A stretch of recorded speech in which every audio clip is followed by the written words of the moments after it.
यदि भगवान पर दृढ़ विश्वास रखा जाए तो भगवान कृपा अवश्य करते हैं।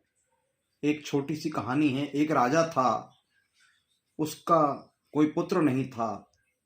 कुछ लोगों ने राजा को सलाह दी कि किसी तांत्रिक के पास राजा जाएं और उनसे उपाय पूछें।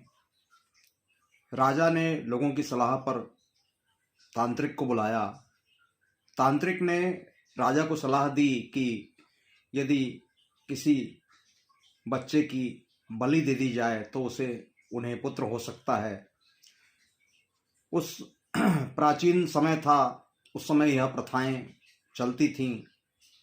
राजा ने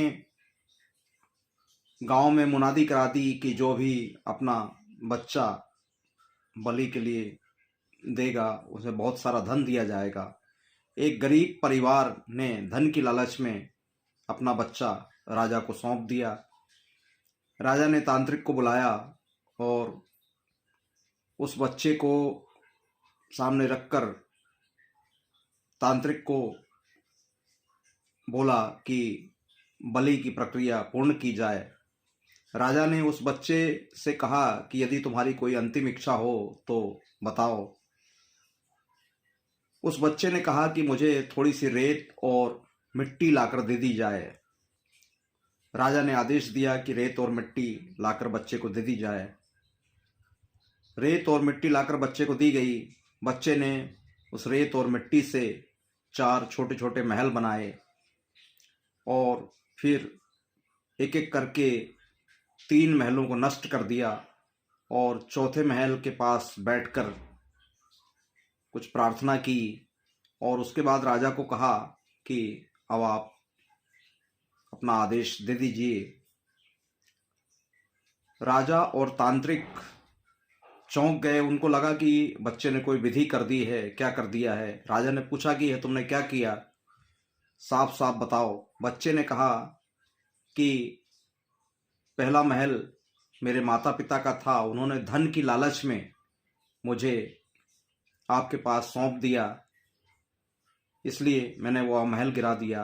दूसरा महल रिश्तेदारों का था, रिश्तेदारों को समझाना चाहिए था मेरे माता पिताजी को कि वह धन की लालच में ऐसा ना करें। रिश्तेदारों ने भी यह नहीं किया, इसलिए मैंने दूसरा महल भी गिरा दिया। और तीसरा महल आपका था, राजा का था। राजा तो प्रजा की रक्षा करता है, परंतु आपने मुझे तांत्रिक के कहने पर बलि के लिए तैयार कर लिया, इसलिए मैंने आपका महल भी गिरा दिया।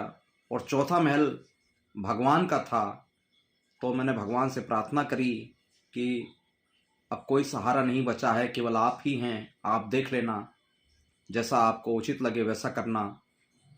और यह प्रार्थना करने के बाद मैं आपके समक्ष प्रस्तुत हो गया हूँ। राजा को उस बच्चे की बात बहुत अच्छी लगी और राजा ने यह सोचा कि हो सकता है तांत्रिक के उपाय के बाद भी मुझे पुत्र की प्राप्ति ना हो। इसलिए राजा ने सोच विचार करके उस बच्चे को ही गोद ले लिया और अगला राजकुमार घोषित कर दिया।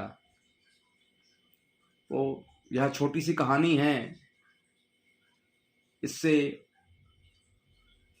यह सीख मिलती है कि यदि भगवान पर दृढ़ विश्वास रखा जाए तो भगवान कृपा अवश्य करते हैं। उस बालक ने भगवान से प्रार्थना करी, भगवान की कृपा हुई और राजा ने अपना विचार बदल दिया, उसे राजकुमार घोषित कर दिया। तो इसलिए दृढ़ विश्वास के साथ भगवान की यदि प्रार्थना की जाए तो भगवान कृपा अवश्य करते हैं। यदि यह कहानी अच्छी लगी हो तो कृपया वीडियो को लाइक शेयर कीजिए। धन्यवाद।